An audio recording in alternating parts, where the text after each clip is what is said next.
নমস্কার, আমি ডক্টর সুমেধা দে। আজকে আমার টপিক অফ ডিসকাশন কোভিড-19 ডায়াগনোসিসে RT-PCR টেস্টের ভূমিকা এবং আর যা যা অ্যাভেলেবল টেস্ট আছে, যেমন অ্যান্টিজেন টেস্ট, অ্যান্টিবডি টেস্টিং, সেইগুলো বিষয়ে আমি আলোচনা করব এবং এই পরীক্ষাগুলো কি কি সুবিধা এবং অসুবিধা সেই বিষয়েও আলোচনা করার চেষ্টা করব। আমাদের যেটা মেন ফোকাস থাকবে সেটা হবে RT-PCR এবং RT-PCR এর সাথে ICMR এখন যে আরও দুটো কার্ট্রিজ বেসড RT-PCR টেস্টকে অনুমোদন দিয়েছে, TrueNAT এবং CBNAT বা GeneXpert, সেই বিষয়েও বলবো, সেই টেস্টগুলোর কী কী সুবিধা অসুবিধা, আর অ্যান্টিজেন আর অ্যান্টিবডি টেস্টিং সম্বন্ধে বলবো। তো শুরু করছি। শুরু করার আগে আর একটা কথা বলে নিতে চাই, সেটা হচ্ছে যে এই ভিডিওটা সোললি এডুকেশনাল এবং সোশ্যাল অ্যাওয়ারনেস পারপাসে বানানো হয়েছে, এর আর অন্য কোনো উদ্দেশ্য নেই। আমাদের ICMR এর যে গাইডলাইন্স ইন্টারনেটে অ্যাভেলেবেল আছে, সেই গাইডলাইন্স খুললে আমরা দেখতে পাবো সরকারের এখন কোভিড-19 প্যান্ডেমিক কন্টেনমেন্ট করবার যে পলিসি, সেই পলিসি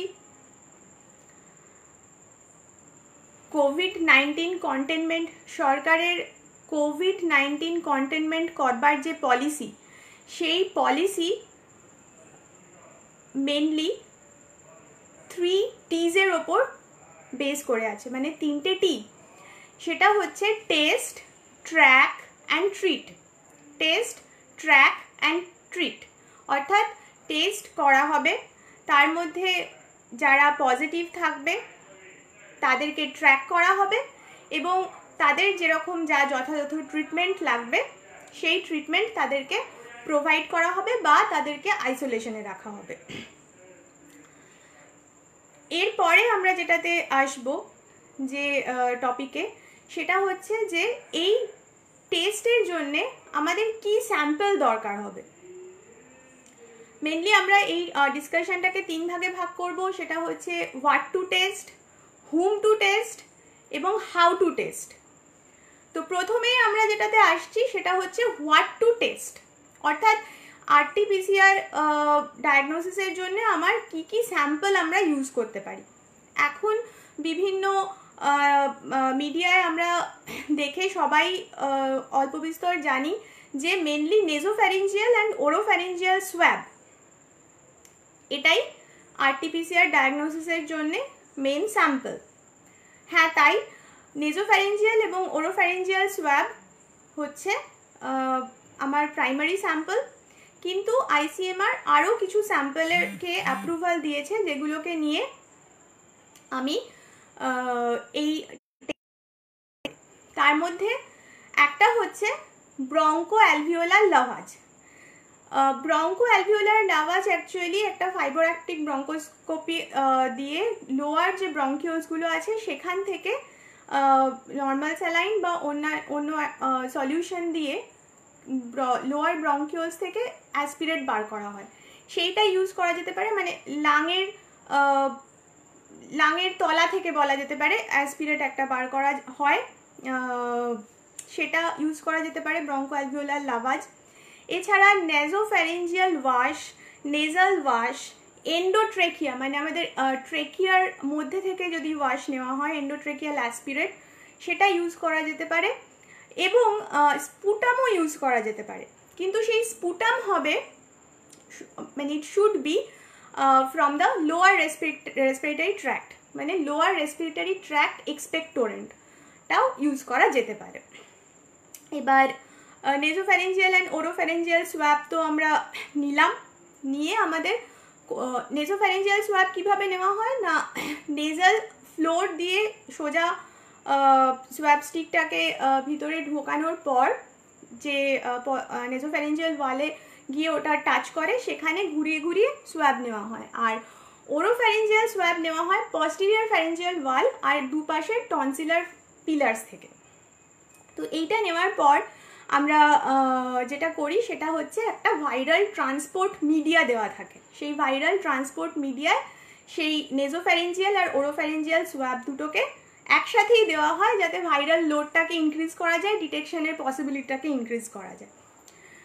এবারে এটাকে আমাকে একটা ল্যাবে নিয়ে যেতে হবে, কারণ আরটিপিসিআর ফেসিলিটি সবসময় পেরিফেরাল বা ডিস্ট্রিক্ট লেভেল বা পিএইচসি বিপিএইচসিতে হয়তো অ্যাভেলেবেল থাকে না। তো সেই জন্য এটা আমাকে কোনো একটা টার্সিয়ারি কেয়ার হসপিটাল বা ল্যাবে নিয়ে যেতে হবে। তো সেই নিয়ে যাওয়ার জন্য আমার টেম্পারেচার মেনটেন করতে হবে। সেই কত টেম্পারেচার মেনটেন করতে হবে? At 4 degree Celsius and within 48 to 72 hours. 72 আওয়ার্সের মধ্যে আমাকে স্যাম্পলটা নিয়ে যেতে হবে। যদি আমার মনে হয় যে 72 আওয়ার্সের মধ্যে আমি কোনো টার্সিয়ারি কেয়ার হসপিটাল বা ল্যাবে পৌঁছতে পারবো না, তাহলে ওটাকে -70 ডিগ্রি সেলসিয়াসে কিন্তু স্টোর করতে হবে। এইবার আসছি, এই যে স্যাম্পল আমি কালেক্ট করলাম, করে সেটাকে ট্রান্সপোর্ট করব, তার জন্য একটা প্যাকেজিংয়ের দরকার। তো সেই স্যাম্পল প্যাকেজিং অ্যান্ড ট্রান্সপোর্টের ব্যাপারে আইসিএমআর কি বলছে? স্যাম্পল প্যাকেজিং করতে হবে ট্রিপল কন্টেনার প্যাকেজিং। তার মধ্যে একটা প্রাইমারি রিসেপ্টাকল থাকবে। সেই প্রাইমারি রিসেপ্টাকলটা লেবেলড হতে হবে, মানে কার স্যাম্পল, তার বয়স, তার ইউনিক আইডেন্টিফায়ার্স থাকবে তাতে। তার সাথে যে মেটেরিয়ালের মধ্যে আমাকে প্রাইমারি কন্টেনারের স্যাম্পলটা ভিটিএমটাকে ঢোকাতে হবে, সেইটা হচ্ছে ওয়াটার টাইট, লিক প্রুফ হতে হবে এবং তার চারপাশে অ্যাবজর্বেন্ট মেটেরিয়াল থাকতে হবে।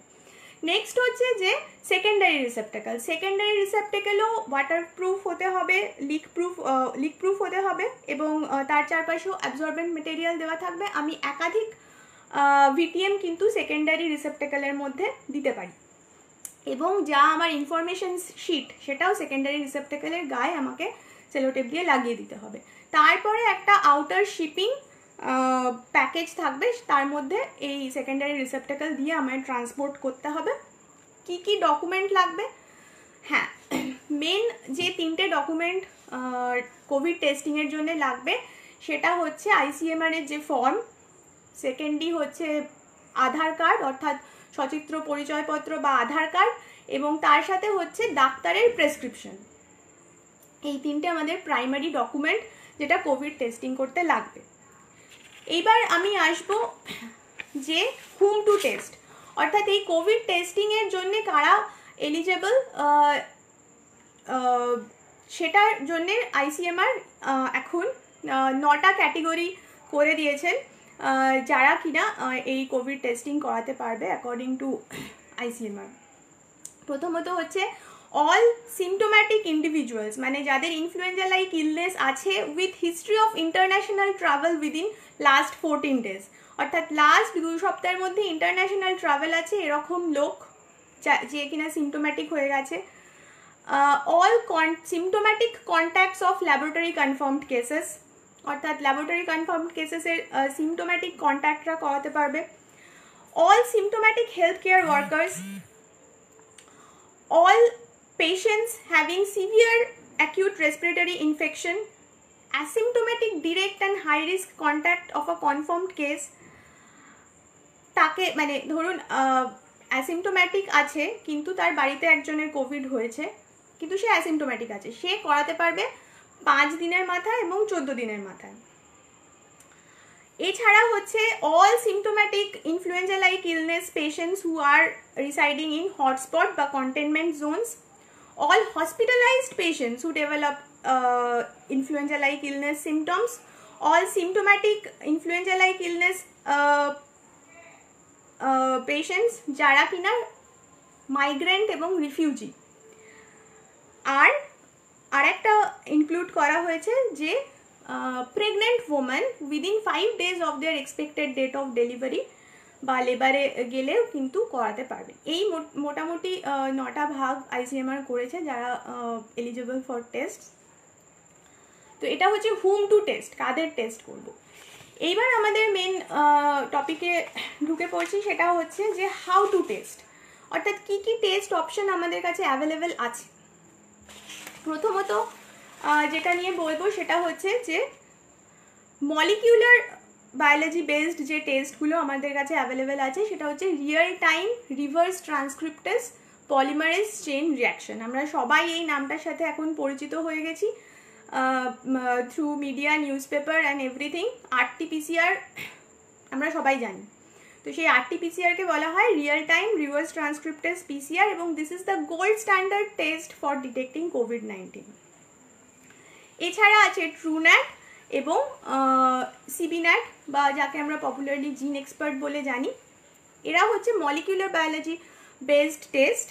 এছাড়া হচ্ছে অ্যান্টিজেন টেস্টিং আছে, আর আছে সেরোলজিক্যাল টেস্ট, যেখানে আমরা অ্যান্টিবডি টেস্ট করি। ঠিক আছে, এবারে আমি চলে আসছি যে সংক্ষেপে আমি RT-PCR টেস্টটা সম্বন্ধে একটুখানি বলবো, আপনাদেরও ভালো লাগবে কারণ এটা মলিকিউলার বায়োলজির একটা অংশ, এবং আশা করি শুনতে ভালো লাগবে। আমি যতটা সংক্ষেপে এবং বোঝার মতন করে বলবার চেষ্টা করছি।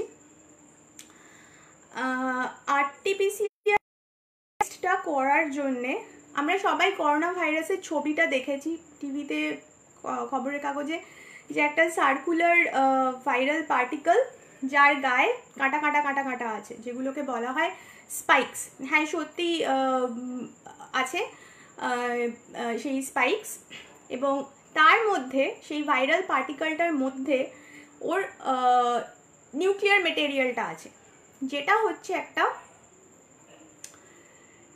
লং সিঙ্গল স্ট্র্যান্ডেড RNA, একটা লং সিঙ্গল স্ট্র্যান্ডেড RNA। তো আমাদের প্রথম কাজ PCR কি করে? PCR যেটা করে সেটা হচ্ছে যে এই RNAটাকে ও মাল্টিপ্লাই করে এতটা অ্যামাউন্টে তৈরি করবে, মানে এই নিউক্লিয়ার মেটেরিয়ালটাকে মাল্টিপ্লাই করে ও এতটা অ্যামাউন্ট তৈরি করবে যাতে সেটা আমরা ডিটেক্ট করতে পারি, নট কি RNAটাকে মাল্টিপ্লাই করে। তো তাই জন্য আমাকে প্রথমে ওই ভাইরাল পার্টিকেলটা থেকে RNAটা পেতে হবে। এবারে ভেবে দেখুন যে নেজোফ্যারিঞ্জিয়াল সোয়াব নিয়েছেন, ওরোফ্যারিঞ্জিয়াল সোয়াব নিয়েছেন, এর মধ্যে শুধুমাত্র করোনা ভাইরাসটা কিন্তু নেই, তার সাথে আমাদের এখানকার সমস্ত স্কোয়ামাস সেলস, এবং তার সাথে এখানে আমাদের যত কমেন্সাল ব্যাকটেরিয়া আছে, আমাদের মুখ এবং নাকে প্রচুর কমেন্সাল ব্যাকটেরিয়া স্ট্রেপ্টোকক্কাস থাকে, তো সেই কমেন্সাল ব্যাকটেরিয়া আছে, তার সাথে আছে বিভিন্ন অনেক স্কোয়ামাস সেলস, সেগুলোও কিন্তু সোয়াবে এসে গেছে এবং ওই VTM এর মধ্যে আছে। এবার তার থেকে আমাকে করোনা ভাইরাসের নিউক্লিয়ার মেটেরিয়ালটা আইসোলেট করতে হবে, মানে it's almost like finding a needle in a haystack. তো সেইটা আমরা কি করে করি, সেটা আমরা কিভাবে করি না, প্রথম যে স্টেপ RT-PCR এর সেটা হচ্ছে purification of that viral RNA। তো সেই purification of that viral RNA এর 4টে স্টেপ আছে, মানে করোনা ভাইরাস পার্টিকেলটাকে আমাকে ভাঙতে হবে এবং ভেঙে সেই RNAটাকে বার করতে হবে। এটা আমরা কিভাবে করি, প্রথমেই ওই যে VTMটা আমরা পেয়েছি, সেই VTM এ যে স্যাম্পলটা আছে, মানে ভাইরাল ট্রান্সপোর্ট মিডিয়ার মধ্যে আমি দুটো সোয়াব দিয়েছি, সেই ভাইরাল ট্রান্সপোর্ট মিডিয়ায় কি আছে যাতে ভাইরাসগুলো মরে না যায়, সেই জন্য কিছু মাইক্রোনিউট্রিয়েন্টস আছে, তার সাথে আছে হচ্ছে কিছু ব্যাকটেরিওস্ট্যাটিক এজেন্টস যাতে কিনা এই ব্যাকটেরিয়াগুলো ওভারগ্রো না করে। তো সেই যে VTM এর স্যাম্পলটা, সেই স্যাম্পলের মধ্যে আমরা অ্যাড করব lysis buffer. Lysis buffer add করার পর, লাইসিস বাফার থেকেই বুঝতে পারছেন এই করোনা ভাইরাসকে ভাঙবার জন্য এই লাইসিস বাফারটা অ্যাড করা হয়। লাইসিস বাফার অ্যাড করবার পর আমরা কি করব না, ওই স্যাম্পলটাকে একটা স্পিন কলম বলে একটা সিলিকা জেলের কলম আছে, যার মধ্যে ঢাললে ওই RNA যেটা বেরিয়েছে, করোনা ভাইরাসের যে RNAটা বেরিয়েছে, সেটা ওই সিলিকা জেলের মধ্যে আটকে যাবে, এবং বাকি যে প্রোটিন বা ব্যাকটেরিয়া বা স্কোয়ামাস সেলস যা ওই স্প্যাবের মধ্যে এক্সট্রা ছিল, সেগুলো কিন্তু আমরা একটা ওয়াশ বাফার দিয়ে ধুয়ে ফেলবো, এবং তারপরে একটা ইলিউশন বাফার দেবো যাতে কিনা ওই ভাইরাল পার্টিকেলটা বেরিয়ে আসবে। এই ভাইরাল পার্টিকেলটা বেরিয়ে আসার পর এইটা যখন চলছে, অর্থাৎ পিউরিফিকেশন অফ ভাইরাল RNA যখন চলছে, তার পাশাপাশি আমরা PCR এর জন্য একটা মাস্টার মিক্স তৈরি করব। পিসিআর এর জন্য একটা মাস্টার মিক্স তৈরি করব। মাস্টার মিক্সটা কি জিনিস না, মাস্টার মিক্সে পিসিআর হওয়ার জন্য, পিসিআর রিয়াকশনটা হওয়ার জন্যে যা যা প্রয়োজন সেই জিনিসগুলো থাকে। মানে ধরুন reverse transcriptase enzyme, DNA polymerase, nucleotides এবং ফরওয়ার্ড প্রাইমার, রিভার্স প্রাইমার, তার সাথে একটা ফ্লুরোফোর থাকে যাকে বলা হয় ট্যাকম্যান প্রোব, যাতে ওই যে টেস্ট করার পর যে ফ্লুরোসেন্সটা রিলিজড হবে সেটা ডিটেক্ট করা যায়। তো এই সমস্ত মানে অর্থাৎ আরটিপিসিআরটা রিয়াকশনটা করবার জন্য যা যা প্রয়োজনীয় সেই সমস্ত জিনিস থাকে মাস্টার মিক্সে। এবারে আমি পিউরিফাইড আরএনএ পেয়ে গেছি, আমি মাস্টার মিক্স এর সাথে সেই পিউরিফাইড আরএনএ টেমপ্লেটটা মিশিয়ে দেবো। মিশিয়ে দেওয়ার পর আমরা যেটা করব সেটা হচ্ছে ওই মিক্সচারটা আমরা একটা পিসিআর প্লেট, এটাও আপনারা ছবিতে দেখেছেন, ছোট ছোট ছোট ছোট ওয়েল ওলা একটা প্লেট থাকে যার মধ্যে 96টা ওয়েলস থাকে। সেই 96টা ওয়েলসের মধ্যে আমরা এই সলিউশনটা দিয়ে দেবো, দিয়ে তার সাথে একটা পজিটিভ কন্ট্রোল একটা নেগেটিভ কন্ট্রোল দিয়ে আমরা সেটা পিসিআর মেশিনে ঢুকিয়ে দেবো। পিসিআর মেশিনটা অ্যাকচুয়ালি কি, পিসিআর মেশিনের দুটো কাজ। একটা হচ্ছে যে এটা একটা থার্মাল সাইক্লার হিসেবে কাজ করে, অর্থাৎ কি সেটা আমি পরে বলছি। আর দ্বিতীয়ত হচ্ছে যে এটা যে ফ্লুরোসেন্সটা এমিট হবে টেস্টের সময়, সেই ফ্লুরোসেন্সটা একটা সফটওয়্যার দিয়ে ডিজিটাল ডাটায় কনভার্ট করে একটা গ্রাফ আমাদেরকে দেয়। আচ্ছা, এবারে চলে আসি যে আরএনএটা আমরা পেয়ে গেছিলাম। আরএনএটা পাওয়ার পর এবার কি হলো, পিসিআর এর মেশিনের মধ্যে কি রিয়াকশন চলছে। তো প্রথমে এই আরএনএ থেকে কিন্তু ডাইরেক্টলি অ্যাম্পলিফাই করা যাবে না নিউক্লিয়ার মেটেরিয়ালটাকে, তাহলে কি করতে হবে না, এই আরএনএকে একটা কমপ্লিমেন্টারি ডিএনএতে কনভার্ট করতে হবে। তো এই কমপ্লিমেন্টারি ডিএনএতে কে কনভার্ট করবে, রিভার্স ট্রান্সক্রিপ্টেজ বা আরটিপিসিআর এর 8টি যে নামটা এসছে যেখান থেকে, সেই 8টি বা রিভার্স ট্রান্সক্রিপ্টেজ এটাকে একটা কমপ্লিমেন্টারি ডিএনএ স্ট্র্যান্ডে কনভার্ট করবে। মানে এটা ধরুন আমার ভাইরাল আরএনএ, সেখান থেকে একটা এনজাইম রিভার্স ট্রান্সক্রিপ্টেজ বলে এবং যা নিউক্লিওটাইডস আছে মিক্সচারের মধ্যে সেগুলোকে লাগিয়ে এবং রিভার্স প্রাইমার লাগিয়ে একটা কমপ্লিমেন্টারি সিডিএনএ কপি তৈরি করলো। এবার এরা কিন্তু জুড়ে আছে, তো সেটাকে আমায় ভাঙতে হবে। তো I have to denature that. Denature করবার জন্যে পিসিআর মেশিন টেম্পারেচারটাকে বাড়িয়ে দেবে টু 98 ডিগ্রি সেলসিয়াস। ওরা ভেঙে গেল, কমপ্লিমেন্টারি ডিএনএ কপি আমি পেয়ে গেছি। কমপ্লিমেন্টারি ডিএনএ কপি থেকে আবার ডিএনএ পলিমারেজ এনজাইম আর একটা ডিএনএ স্ট্র্যান্ড তৈরি করবে। এটা আমার কমপ্লিমেন্টারি ডিএনএ কপি যেটা আমি আমার ভাইরাল আরএনএ থেকে পেয়েছিলাম। তার সাথে এবার ডিএনএ পলিমারেজ এনজাইম এসে একটা ডিএনএ স্ট্র্যান্ড তৈরি করলো। এইবারে যেটা হবে সেটা হচ্ছে যে আমার এইভাবে এবার বাড়তে শুরু করবে। এইবারে আমার এটাকে আবার ডিনেচার্ড হবে এবং দুটো ডিএনএ পাবো। সেই দুটো ডিএনএর মধ্যে আবার ফরওয়ার্ড প্রাইমার এবং ডিএনএ পলিমারেজ এনজাইম লেগে আরও 4টে ডিএনএ তৈরি করবে। তো 2 থেকে 4টে, 4টে থেকে 8টা, 8টা থেকে 16টা, এরকম জিওমেট্রিক প্রোগ্রেশনে ডিএনএ মেটেরিয়ালটা অ্যাম্পলিফাইড হবে। তার ফলে কি হবে, এবং যখন এই ডিএনএ মেটেরিয়ালটা অ্যাম্পলিফাই হচ্ছে তখন এর সাথে একটা ট্যাকম্যান প্রোব বলে প্রোব অ্যাটাচ থাকে, যে কিনা যতগুলো ডিএনএ বেরোতে থাকবে ও ততগুলো করে ফ্লুরোফোর মানে একটা করে ফ্লুরোসেন্স লাইট ও ছাড়তে থাকবে। তাহলে যতবার করে একটা ডিএনএ স্ট্র্যান্ড সিনথেসিস হচ্ছে ততবার করে একটা ফ্লুরোফোর রিলিজড হতে থাকবে।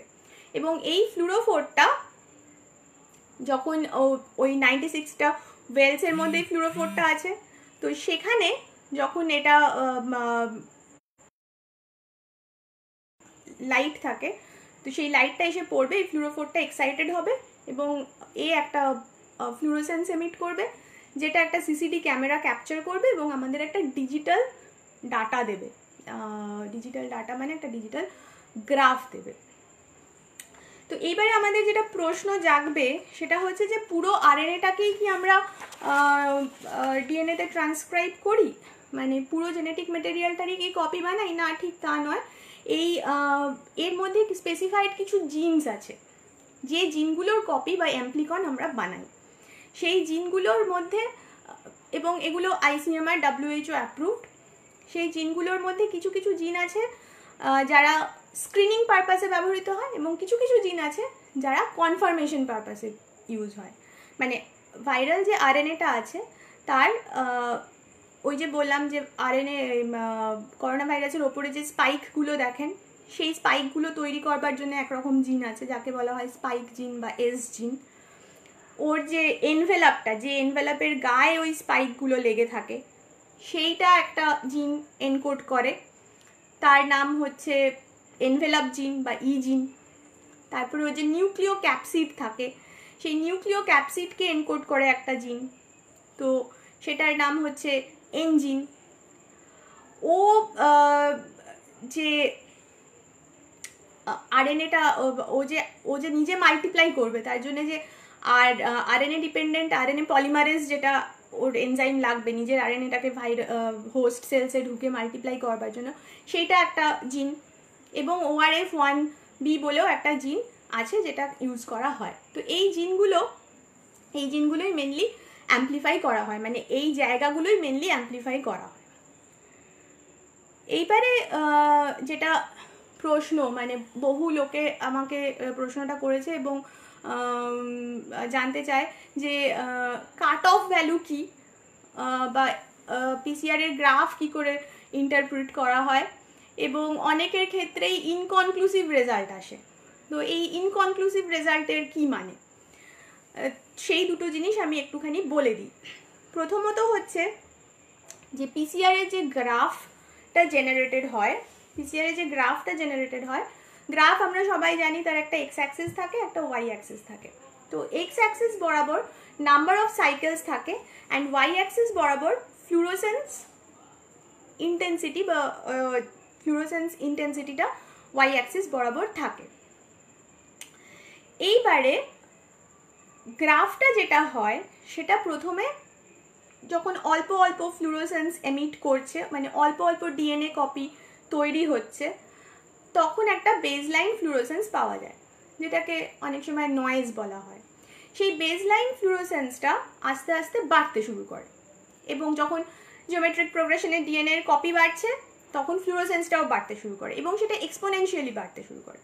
এক্সপোনেনশিয়ালি বাড়ার সময় একটা লিমিট আছে, একটা ফ্লুরোসেন্সের ইন্টেন্সিটির একটা লিমিট আছে যেটাকে থ্রেশহোল্ড বলা হয়, যার উপরে statistically significant increase in fluorescence intensity হয়। স্ট্যাটিস্টিক্যালি সিগনিফিক্যান্ট, নাকি এমনি এমনি ইনক্রিজ হচ্ছে, হ্যাঁ, সেই statistically significant increase in fluorescence intensity হলে ও থ্রেশহোল্ডটা ক্রস করে যায়।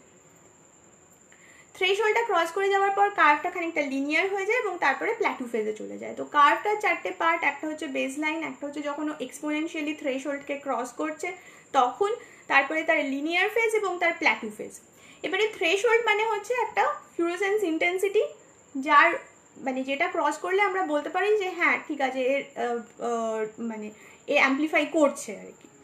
তো এই যে নাম্বার অফ সাইকেলস, এদিকে বললাম এক্স অ্যাক্সিসে বললাম সাইকেল আছে, আর এইদিকে বললাম ফ্লুরোসেন্স ইন্টেন্সিটি আছে। তো নাম্বার অফ সাইকেলস যেখানে এই গ্রাফটা ওই থ্রেশহোল্ডটাকে ক্রস করছে, তার যে ইন্টারসেপ্টটা সেটাই হচ্ছে কাট অফ ভ্যালু।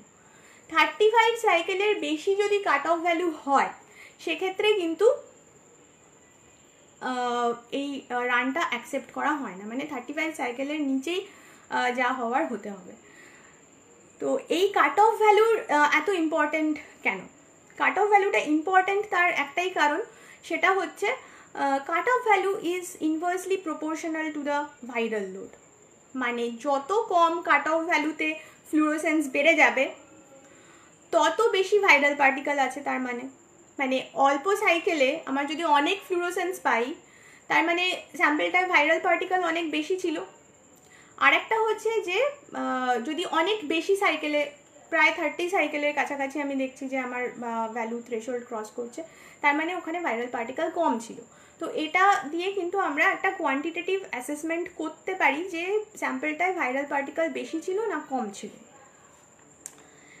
তো এটা হচ্ছে কাট অফ ভ্যালু সিগনিফিকেন্স। অনেকে রিপোর্ট করে, অনেকে রিপোর্ট করে না, সেটা তাদের পলিসি। কিন্তু কাট অফ ভ্যালু সিগনিফিকেন্সটা হচ্ছে এখানে যে cut off value is indirectly proportional to the viral load.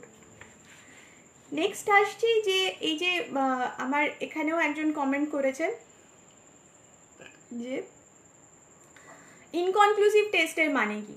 তো আমি যখনই শুরুতে একটু আগে বলছিলাম যে আমরা কতগুলো জিন ডিটেক্ট করি, তো একটা হচ্ছে এনভেলাপ জিন, একটা হচ্ছে নিউক্লিওক্যাপসিড জিন, একটা হচ্ছে স্পাইক জিন, একটা হচ্ছে আরএনএ ডিপেন্ডেন্ট আরএনএ পলিমারেজ জিন আরপি, একটা হচ্ছে ORIF1B জিন। তো এই জিনগুলোর মধ্যে WHO এবং ICMR বলছে যে অ্যাটলিস্ট দুটো জিনকে পজিটিভ হতে হবে to call the sample as positive. এই জিনগুলোর মধ্যে থেকে দুটো জিনকে মিনিমাম পজিটিভ হলে তবেই আমি স্যাম্পলটাকে পজিটিভ বলতে পারবো। তো এরকম যদি হয় যে দুটো জিন পজিটিভ এবং তার সাথে কন্ট্রোলও পজিটিভ, তাহলে আমি স্যাম্পলটাকে পজিটিভ স্যাম্পল বলবো। যদি এরকম হয় যে দুটো জিনই নেগেটিভ এবং কন্ট্রোলটাও নেগেটিভ, তাহলে কিন্তু আমার টেস্টটা ইনভ্যালিড হয়ে যাবে, মানে টেস্ট প্রসিডিওরে কিছু গোলমাল আছে এটা আমাকে ভাবতে হবে। তো তখন টেস্টটা ইনভ্যালিড হয়ে যাবে, তখন আইদার আমাকে রিরান করতে হবে, রিরানেও যদি আমার ইনভ্যালিড টেস্ট আসে সেক্ষেত্রে আমাকে রিপিট স্যাম্পল করতে হবে। থার্ডলি হচ্ছে যে যদি আমার দুটো জিন পজিটিভ এলো, দুটো জিন কোনো জিনই পজিটিভ এলো না এবং শুধু কন্ট্রোলটা পজিটিভ এলো, সেক্ষেত্রে আমি নেগেটিভ বলবো। কিন্তু যদি দুটো জিনের মধ্যে একটা জিন পজিটিভ আসে এবং কন্ট্রোলও পজিটিভ আসে, সেক্ষেত্রে কিন্তু আমি কনফিডেন্টলি বলতে পারবো না যে এর করোনা ভাইরাস আছে, তখন আমার রিপোর্ট যাবে ইনকনক্লুসিভ। মানে আমার দুটো জিন পজিটিভ পেতে হবে to mark it as positive. তো সেই জন্য একটা জিন যদি পজিটিভ পাই তাহলে আমাকে এটা ইনকনক্লুসিভ রিপোর্ট করতে হবে। ইনকনক্লুসিভ হলে আমি কি করব? ইনকনক্লুসিভ হলে আমাকে আইদার স্যাম্পলটা রিপিট করতে হবে, রিপিটেও যদি ইনকনক্লুসিভ আসে আমাকে রিপিট স্যাম্পল করতে হবে। এটা একটা পয়েন্ট।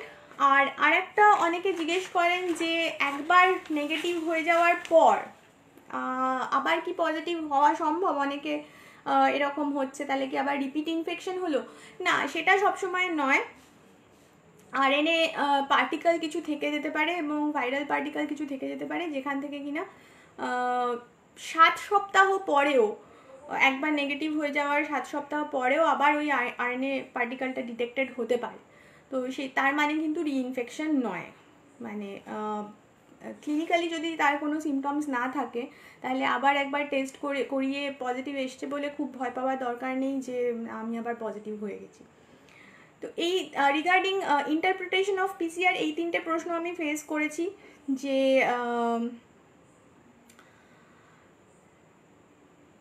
RT-PCR এর কাট অফ ভ্যালু কী এবং কেন সেটা দেওয়া হয় না, দ্বিতীয়ত হচ্ছে যে ইনকনক্লুসিভ টেস্ট কাকে বলে এবং রিপিট পজিটিভ হওয়া সম্ভব কি না। তো এই 3টের উত্তর আমি দেওয়ার চেষ্টা করলাম। নেক্সট যেটা আমি বলবো সেটা হচ্ছে RT-PCR এর তাহলে অ্যাডভান্টেজ কি, ডিসঅ্যাডভান্টেজ কি। অ্যাডভান্টেজ হচ্ছে অ্যাকিউরেট, একদমই আমি আরএনএটা থেকে টেস্ট ডিটেক্ট করছি, তো টেস্ট করছি আরএনএটাকে, মানে নিউক্লিয়ার মেটেরিয়ালটাকে আমি ডিটেক্ট করছি, তো এর অ্যাকিউরেসি নিয়ে কোনো বক্তব্য নেই। It's a gold standard test, accurate. দ্বিতীয়ত যেটা সুবিধা সেটা হচ্ছে খুব small viral amount of viral particle থেকেও কিন্তু আমার এই টেস্টটা করা সম্ভব। তার কারণ হচ্ছে এখানে কাজটাই হচ্ছে অ্যাম্পলিফাই করা। তো যদি খুব কম অ্যামাউন্ট অফ ভাইরাল আরএনএও আমি পাই সেক্ষেত্রেও কিন্তু আমি এই টেস্টটা করতে পারবো, কারণ আমি নিজে ওটাকে অ্যাম্পলিফাই করে নিচ্ছি। সেকেন্ডলি হচ্ছে 96টা ওয়েলসে টেস্টটা হচ্ছে, তো একটা রানে আমি 90টা স্যাম্পল রান করাতে পারি। On the other hand disadvantage কি? ডিসঅ্যাডভান্টেজ হচ্ছে যে আমার একটা স্পেশালাইজড ল্যাবরেটরি সেট আপ লাগছে, আমি খুব রিমোট এরিয়া বা ডিস্ট্রিক্ট লেভেল বা পিএইচসি লেভেলে এটা করতে পারবো না। আমার বায়োসিকিউরিটি এবং বায়োসেফটি প্রিকশনস প্রচুর লাগছে। Average time taken is 4 to 5 hours এবং not available in remote areas, যেটা বলছিলাম। এবার এখানে একজন প্রশ্ন করেছেন দেখছি যে ট্রুন্যাট বা সিবিন্যাটের উপযোগিতা বা সেটা কতটা অ্যাকসেপ্টেবল। হ্যাঁ, ট্রুন্যাট সিবিন্যাটকে আইসিএমআর কিন্তু অ্যাপ্রুভাল দিয়েছে ইউজ করার জন্যে। এই দুটো টেস্টই, সিবিন্যাট মানে হচ্ছে cartridge based nucleic acid amplification technique, ট্রুন্যাটও তাই। এই দুটো দেওয়ার ফলে যে সুবিধাটা হয়েছে সেটা হচ্ছে এই দুটো test was very much available in the remote areas and in districts and পিএইচসিস।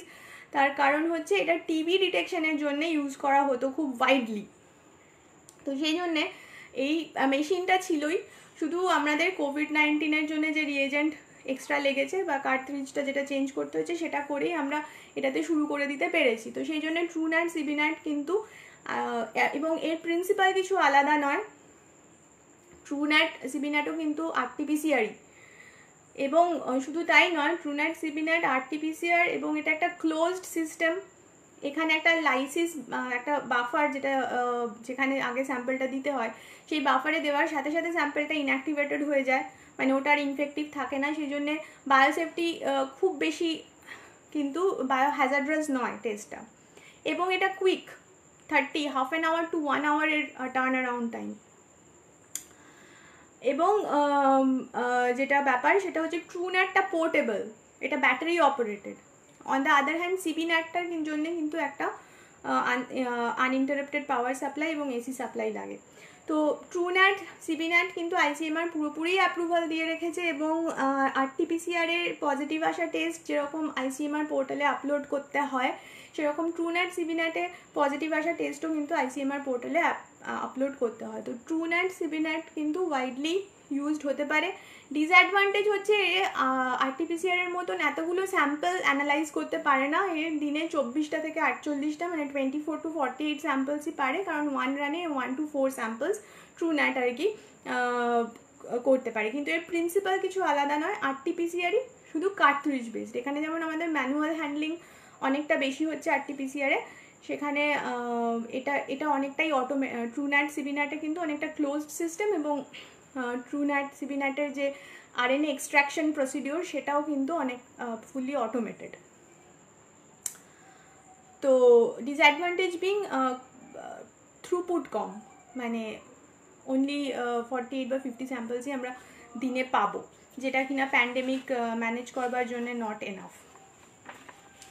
তো আরটিপিসিআর সম্বন্ধে ট্রুন্যাট সিবিন্যাট এগুলো নিয়ে এগুলোই আমার বলার ছিল। সেকেন্ডলি আমি একটু সংক্ষেপে যেটা বলবো সেটা হচ্ছে যে অ্যান্টিজেন টেস্টিং এবং অ্যান্টিবডি টেস্টিং। অ্যান্টিজেন টেস্টিং যেটা র্যাপিডলি ইভলভ করছে, এটা rapid point of care testing কিন্তু অ্যান্টিজেন টেস্টিং। এবং অ্যান্টিজেন টেস্টিংয়ে যে টেস্ট কিটটা ইউজ করা হয় সেটা হচ্ছে standard Q COVID antigen kit, যেটা একটা HD বায়োসেন্সার বলে একটা কোরিয়ান কোম্পানি বানিয়েছে এবং এখানে তার প্রোডাকশন হাউস আছে ইন্ডিয়াতে, মানেসার গুরগাঁওতে। এগুলো সবই আপনারা ইনফরমেশন আইসিএমআর পোর্টালে পাবেন, আমি সেখান থেকেই বলছি। অ্যান্টিজেন কিসের কোন অ্যান্টিজেনগুলো দেখা হয়, ওই যে বললাম কাটা কাটা যেগুলো থাকে স্পাইক প্রোটিন আর হচ্ছে আপনার নিউক্লিও ক্যাপসিড, এই দুটো অ্যান্টিজেন মেনলি দেখা হয়। অ্যান্টিজেন টেস্টিংয়ের যেটা মেন সুবিধা সেটা হচ্ছে এটা বেড সাইডে করা সম্ভব। এটা বেড সাইডে করা সম্ভব এবং যে কোনো জায়গায় করা সম্ভব, remote area what ever. Secondly হচ্ছে যে কিভাবে করতে হয়, এটা একটা র্যাপিড ইমিউনোক্রোম্যাটোগ্রাফিক টেস্ট, যেরকম আমরা কার্ড টেস্ট করে থাকি, এবং এখানে কোয়ালিটেটিভ ডিটেকশন হয়। একটা টেস্ট কিট থাকে, তার সাথে আপনার একটা এনপি সোয়াব নিতে হয়, সেই এনপি সোয়াবটা একটা বাফার থাকে, সেই বাফারের মধ্যে স্কুইজ করে দিতে হয় ভালো করে, তারপরে ওই সোয়াবটা তুলে নিয়ে একটা নজেল লাগাতে হয়। নজেল লাগিয়ে সেইখান থেকে 2 to 3 ড্রপস যে কার্ডের ওয়েলটা আছে সেই ওয়েলে দিতে হয়।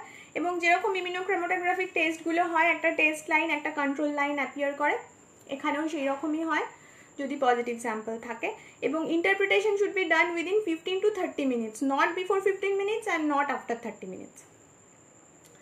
ইম্পর্টেন্ট কথা হচ্ছে যে এই অ্যান্টিজেন টেস্টে যদি কেউ পজিটিভ আসে তার কিন্তু আর আরটিপিসিআর করানোর দরকার নেই। আইসিএমআর বলছে সে ট্রু পজিটিভ, তার আর আরটিপিসিআর করানোর দরকার নেই। কিন্তু যদি সে নেগেটিভ আসে এবং সে সিমটোম্যাটিক হয়, তাহলে কিন্তু তাকে আবার একটা আরটিপিসিআর ফেসিলিটিতে গিয়ে কনফার্মেটরি টেস্ট হিসেবে আরটিপিসিআর করাতেই হবে। তো যারা অ্যান্টিজেন টেস্ট করছেন তাদের কিন্তু একটা ফেসিলিটির সাথে যোগাযোগ রাখতে হবে যেখানে RT-PCR করানো যায়। অর্থাৎ symptomatic negative antigen test, symptomatic patient having a negative antigen test should do a RT-PCR। এটা একটা ব্যাপার। সেকেন্ডলি হচ্ছে যে কেন না এর সেন্সিটিভিটিটা কম, মানে তুলতে পারে কম, 55% সেন্সিটিভিটি অনলি, কিন্তু স্পেসিফিসিটি ভয়ঙ্কর। মানে এই যদি পজিটিভ বলে তার মানে 100% যে আপনি পজিটিভ, সেই জন্য ICMR কি বলছে, ট্রু পজিটিভ, পজিটিভ হলে সে ট্রু পজিটিভ, এবং সেটা কিন্তু ICMR পোর্টালে আপলোড করতে হবে অ্যাজ পজিটিভ কেস। তাহলে এই টেস্টটা যদি আমরা ইউজ করি তাহলে তার আর্লি ডিটেকশন এবং কুইক কন্টেনমেন্ট করতে পারবো, ফিল্ড লেভেলে ইউজ করতে পারবো, এবং it doesn't require any specialised unit, can be interpreted by naked eye, এত গ্রাফ দেখতে হবে না, জাস্ট ক্রোম্যাটোগ্রাফিক টেস্ট যেরকমভাবে দেখি আমরা, টেস্ট কন্ট্রোল এসছে, টেস্ট পজিটিভ এসছে, পজিটিভ, তো very easy to interpret and to do the test. Now all containment zones as identified by the state and the central government, সমস্ত সেন্ট্রাল এবং state গভর্নমেন্টের medical college এবং হসপিটালসে, সমস্ত NABH accredited hospitals এবং NABL accredited labs, এইগুলোতে ওরা primarily বলেছে, এবং তার মধ্যে অনেক সাবগ্রুপস আছে, সেগুলো যদি আপনারা জানতে চান ICMR পোর্টালে গিয়ে ল্যাব ইনফো এবং টেস্টিং স্ট্র্যাটেজি বলে দুটো পোর্টাল পাবেন, সেই পোর্টালে গিয়ে আপনারা দেখতে পারেন যে অ্যান্টিজেন টেস্টিংয়ে ICMR আর কী কী গাইডলাইন্স দিয়েছে। আমি আর বেশি বলবো না এখানে। নেক্সট আমি একটুখানি বলবো 2 line regarding antibody testing. Antibody আমরা জানি এটা সেরোলজিক্যাল টেস্ট। অ্যান্টিবডি মানে যে ভাইরাসটা আমার শরীরে ঢুকেছে, আমার বডি তার এগেনস্টে যে রিয়াকশন দিচ্ছে, তাকে মারবার জন্য যে অস্ত্র তৈরি করছে, সেগুলোই অ্যান্টিবডি। তো আমরা সবাই জানি যে IgM এবং IgG এই দুটো অ্যান্টিবডি টেস্ট করা হয়। করোনা ভাইরাসের ক্ষেত্রে ICMR কিন্তু শুধু IgG অ্যান্টিবডিটাই টেস্ট করতে বলছে for retrospective diagnosis of Covid infection in a person. তাহলে এর উপযোগিতা কি? তার করোনা হয়ে গেছে, সে সিমটোম্যাটিক বা অ্যাসিমটোম্যাটিক ছিল, তাহলে এখন তার IgG পজিটিভ হোক বা না হোক কি এসে যায় না। এটা আমরা কেন করতে বলা হচ্ছে? এটা বলা হচ্ছে যে সার্ভিলেন্স পারপাসে, মানে কোনো একটা পার্টিকুলার জায়গায় যেখানে ধরুন আমি সন্দেহ করছি যে সেখানে COVID-19 অনেক কেস হচ্ছে, বা আমার পক্ষে সবসময় RT-PCR বা অ্যান্টিজেন টেস্টিং করা সম্ভব হচ্ছে না, সেখানে আমি IgGটা করে দেখতে পারি যে কত পার্সেন্ট পপুলেশনে আমার করোনা অ্যান্টিবডি তৈরি হয়েছে। মানে তারা হয়তো অ্যাসিমটোম্যাটিক্যালি বেরিয়ে গেছে, বা তারা হয়তো মাইল্ড সিমটোম্যাটিক হয়ে বেরিয়ে গেছে। তো সেই সার্ভিলেন্স পারপাসের জন্য IgG antibody against spike protein, আবার সেই কাটা কাটা প্রোটিন স্পাইক প্রোটিনের এগেনস্টে অ্যান্টিবডিটা কিন্তু ডিটেক্ট করা হয়, তার কারণ এটাই নিউট্রিলাইজিং অ্যান্টিবডি, অর্থাৎ এই অ্যান্টিবডিটাই ভাইরাল পার্টিকেলটাকে নিউট্রিলাইজ করে। আচ্ছা, এর জন্য আমার কি লাগবে? স্যাম্পল কিন্তু এখানে ব্লাড, এখানে কিন্তু আর নেজোফ্যারিঞ্জিয়াল ওরোফ্যারিঞ্জিয়াল সোয়াব নয়, এবং টেস্ট প্রসিডিওর হচ্ছে এলাইজা বা ক্লায়া। ক্লায়া মানে হচ্ছে কেমি ইলুমিনেন্স অ্যাসে। এলাইজার নাম তো ডেঙ্গুর জন্য আপনারা সবাই শুনেছেন। তো এলাইজা আর ক্লায়া এই দুটো প্রসিডিওরে IgG অ্যান্টিবডি ডিটেক্ট করা হয়। This antibody is against the spike protein, অর্থাৎ S প্রোটিন, এবং এই অ্যান্টিবডি পজিটিভিটি আমরা 2 উইকস বাদ থেকে পেতে শুরু করি ইনফেকশন হওয়ার, এবং it stays for several months. কিন্তু ICMR এটা ডায়াগনোসিস পারপাসে ইউজ করতে না, মানে ইউজ করতে বলেননি, এটা solely for surveillance purpose, mainly in the containment zone, in immunocompromised patients. ধরুন ক্যান্সার পেশেন্টসদের মধ্যে কত পার্সেন্ট পেশেন্ট কোভিড পজিটিভ হচ্ছে, সিমটোম্যাটিক বা অ্যাসিমটোম্যাটিক বা mildly symptomatic. Containment zone, health care ওয়ার্কার্সের মধ্যে কত পার্সেন্ট, এগুলো আমরা জানতে পারলে আমাদের পরবর্তীকালে কন্টেনমেন্টের যে পলিসি সেইগুলো আমরা ভালোভাবে বানাতে পারবো। তো সেই জন্য for surveillance purpose IgG is used, not for diagnosis. এই মোটামুটি অ্যান্টিজেন অ্যান্টিবডি এবং RT-PCR টেস্টিং। তো এইবার যেটা বলার সেটা হচ্ছে যে যে প্রশ্নগুলো আমি পেয়েছিলাম সেগুলো আমি কিছু কিছু বলে দিয়েছি। দেখছি আমি, এখানে একজন প্রশ্ন করেছেন আমাকে, দেখলাম সঞ্জয় বক্সি বলে, how test result is varying in lab to lab. দেখুন, test result lab to lab vary করার কিন্তু প্রশ্ন নেই। যেটা আমার আরেকটা টপিক যেটা আমি মিস করে গেলাম, সেটা হচ্ছে যে আরটিপিসিআর এ ফলস পজিটিভ এবং ফলস নেগেটিভ কি হতে পারে? হ্যাঁ, হতে পারে। ফলস নেগেটিভ কখন হতে পারে? পুরো আরটিপিসিআর প্রসিডিওরটা তো আপনাদের বললাম যে খড়ের গাদায় ছুঁচ খোঁজার মতন একটা প্রসিডিওর। তো সেক্ষেত্রে যদি আমার ভাইরাল পার্টিকেল, আমার কালেকশনটা যদি ফল্টি হয়, মানে আমার যখন আমি নেজোফ্যারিঞ্জিয়াল সোয়াবটা কালেক্ট করছি, যেখানে ভাইরাসটা বসেছিল সেখানে হয়তো কালেক্ট করতে পারলাম না, অন্য জায়গাটা খুঁচিয়ে দিলাম, বা ওরোফ্যারিঞ্জিয়াল সোয়াব নেওয়ার সময় একটা টনসিলার পিলার মিস করে গেলাম বা নিলাম না, সে তো ফল্টি কালেকশনের জন্য আমার ভাইরাল পার্টিকেল খুব কম হতে পারে। তো সেক্ষেত্রে কিন্তু একটা ফলস নেগেটিভ হওয়ার চান্স ডেফিনেটলি থাকে। এছাড়াও পিসিআর, যেহেতু বুঝতেই পারলেন পিসিআর খুব একটা সফিস্টিকেটেড মলিকিউলার বায়োলজির টেস্ট, তো এর কিন্তু কিছু এজেন্টস যদি থাকে, সেটা পিসিআর ইনহিবিটার্স বলা হয়, সেরকম কিছু থাকলে কিন্তু ওটা ইনহিবিটেড হয়ে যেতে পারে। এছাড়া মেনলি ফল্টি কালেকশন এবং লো ভাইরাল লোড, কারোর ধরুন খুব ভাইরাল লোডটা কম আছে, মানে সবে 2-4টে করোনা ভাইরাস এসে বসেছে আর কি বা গেছে, তো সেটা যদি খুব লো ভাইরাল লোড থাকে তাহলেও কিন্তু আমি ফলস নেগেটিভ পেতে পারি। পরে যখন সেই করোনা ভাইরাসরা মাল্টিপ্লাই করে অনেক বেশি হলো এবং তারা লোয়ার রেসপিরেটরি ট্র্যাক্টে ঢুকলো, তখন যদি আমি টেস্ট করি তখন সেটা হয়তো পজিটিভ পেলাম। তো আপনার যে প্রশ্নটা যে how lab test results are varying from lab to lab, আমি এখানে একটা কথা বলতে চাই যে ল্যাব টেস্ট অ্যানালিটিক্যাল ফেজে ভুল কিন্তু জেনারেলি হয় না। যা ভুল হয় ল্যাব টেস্টে মেনলি প্রি অ্যানালিটিক্যাল ফেজে কিন্তু গোলমাল বাঁধে। তো এখানেও তাই, প্রি অ্যানালিটিক্যাল ফেজ মানে কালেকশনে যদি সমস্যা দেখা দেয়, সেক্ষেত্রে কিন্তু আপনি ফলস নেগেটিভ পেতে পারেন। অন্য একটা ল্যাবে করালেন, সেখানে হয়তো ঠিক করে কালেক্ট করলো, বা আপনার ভাইরাল লোড বেড়ে গেছে, তখন আপনি আবার ওটা পজিটিভ পেলেন। আপনি ভাবলেন যে আগের ল্যাবটা ভুল দিয়েছে, এই ল্যাবটা ঠিক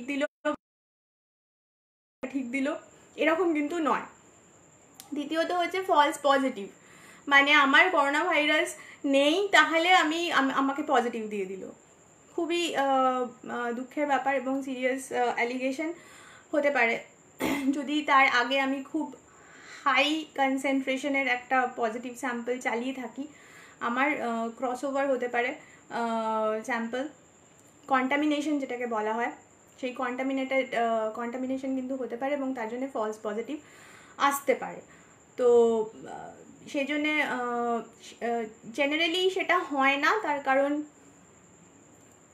যদি কন্টামিনেশন হয় তাহলে আমাদের যেটা হবে সেটা হচ্ছে পরপর অনেকগুলো স্যাম্পল পজিটিভ আসবে এবং তখন যে ইন্টারপ্রিট করছে তার কিন্তু মনে সন্দেহ হবে যে এই কী হলো।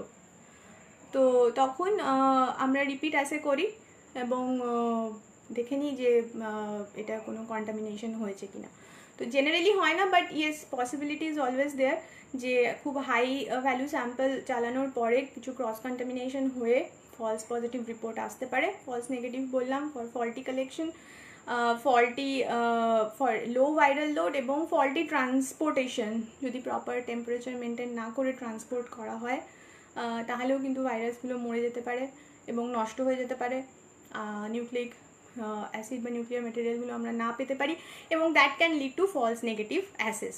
তো আপনার যেটা ছিল প্রশ্ন, how lab test result is varying from lab to lab, সেটার উত্তর এটা। আর একটু দেখে নিই আর কে কী প্রশ্ন করছে। ট্রুন্যাটের ব্যাপারে বলে দিলাম, পারভেজ আনসারি প্রশ্ন করেছেন, in my locality Truenat test is being widely use to COVID-19, how accurate is this, could you explain ma'am please regarding its accuracy and authenticity. It is accurate and authentic definitely, এও জিনই ডিটেক্ট করে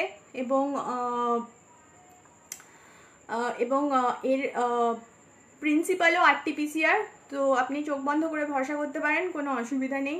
ট্রুন্যাট is acceptable, এবং ট্রুন্যাটের result কিন্তু ICMR পোর্টালে upload করা হয়। টেস্টগুলো কতটা সঠিক হচ্ছে ভারতবর্ষে ও ওয়েস্ট বেঙ্গলে? আমার মানে জ্ঞান অনুযায়ী একদমই সঠিক হচ্ছে।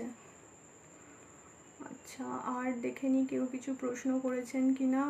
গার্গেল ওয়াশ স্যাম্পল কতটা ইউজফুল হবে? গার্গেল ওয়াশ স্যাম্পল সম্বন্ধে ICMR কিছু বলেনি। ICMR বলেছে nasopharyngeal oropharyngeal swab, both swab to be put in a single VTM vial so that can increase the viral load, bronchoalveolar lavage, endotracheal aspirate, এবং আর কি বললাম, নেসোফ্যারেঞ্জিয়াল ওয়াশ, নেজাল ওয়াশ, তার সাথে lower respiratory tract expectorant, sputum, এইগুলোই বলা আছে। Gargle wash নেই, একটা স্যাম্পল নিয়ে কথা চলছে, দ্যাট ইজ স্যালাইভা, সেটা কিন্তু এখনো আপলোডেড হয়নি। ওকে, আর কারোর বিশেষ একটা প্রশ্ন নেই। আমি এখানে আমার প্রেজেন্টেশনটা শেষ করব। আশা করি আপনাদের কিছু কোয়ারির উত্তর দিতে পেরেছি, এবং এই আর এরপরে 9টার সময় ডক্টর দেবাশিস ভট্টাচার্য উনি বলবেন যে আদার্স যে ল্যাবরেটরি টেস্ট আছে COVID-19-এ, এটা তো আমি ডায়াগনোসিসের কথা বললাম, উনি যেটা বলবেন সেটা হচ্ছে ট্রিটমেন্টের জন্য যে ল্যাব টেস্টগুলো আমাদের লাগে রেগুলারলি, যেমন যার মধ্যে কিছু আপনারা শুনে থাকবেন, যেমন হেমাটোলজিতে নিউট্রোফিল লিম্ফোসাইট রেশিও যদি খুব কমে যায় সেটা খারাপ, NLR টেস্ট বলা হচ্ছে। সেকেন্ডলি হচ্ছে আপনার ডি ডাইমার, যাদের ডিসিমিনেটেড ইন্ট্রাভাস্কুলার কোয়াগুলেশন সেট ইন করছে তাদের ক্ষেত্রে ডি ডাইমার, FDP এগুলো বেড়ে যাচ্ছে, সেইগুলো নিয়ে। এবং এখন একটা টেস্ট যেটা সবাই জানে, ইন্টারলিউকিন 6। তো এই যে টেস্টগুলো, মানে ট্রিটমেন্টের জন্য যে টেস্টগুলোর প্রয়োজন হচ্ছে, এই টেস্টগুলো যে সবাইকে করতে হবে তার কোনো মানে নেই, কিন্তু ট্রিটমেন্টের প্রয়োজনে এই টেস্টগুলো লাগছে, সেই টেস্টগুলো নিয়ে ইলাবোরেট করবেন ডক্টর দেবাশিস ভট্টাচার্য আমার টকের ঠিক পরেই রাত্রি 9টার সময়। তো স্টে টিউনড, কারণ তাহলে আজকে আপনাদের একটা ওভারঅল আইডিয়া হয়ে যাবে, একটা হোলসাম আইডিয়া হয়ে যাবে regarding lab medicine in COVID-19 diagnosis and management. তো এখানেই আমি আমার বক্তব্য শেষ করছি। Stay tune, Debashis doctor Debashis Bhattacharya উনি ডিসকাস করবেন COVID-19 ট্রিটমেন্টে কী যা অ্যালার্ট টেস্ট লাগে সেগুলো। নমস্কার।